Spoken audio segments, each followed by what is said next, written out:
Dakop sa ginibong drug bypass operation. Triple o apat na doble ang bihikulo na gruso sa siyudad kang Naga. Mas complain ng police station kang Naga City Police Office.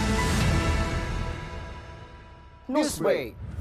Diyos marhay na hapon. Ako si Antoinette Eduardo asin uya ang detalyes kan bareta sa oras na ini.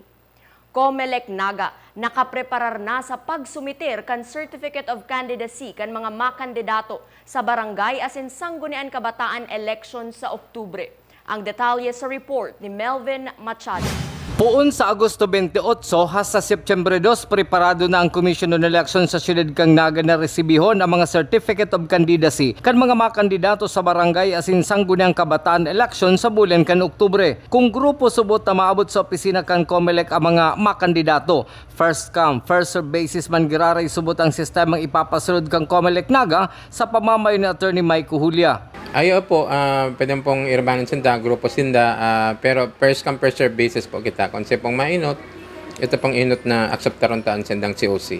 Liwat ipinagirumdum kang Comelec Naga sa mga masumitir kag ng COC na dapat kumplituhon ang gabos na kaipuhan para dain na sinda maabala. Inot sa gabos, dapat kompleto na po sindang COC, tama po sa pagka-fill up, tapos po may passport size picture, 20 pesos doc stamp.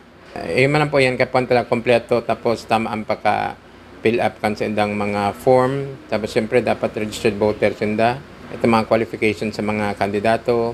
Tapos yung mga SK man bago sindang overage or underage. Mientras tanto may panahon man na pinagtala ng Comelec para sa masumitir nin amay na protesta sa mga nagsumitir nin COC antes ang eleksyon. Para sa One Media TV 48 Naga, Melvin Machado, Newsbreak.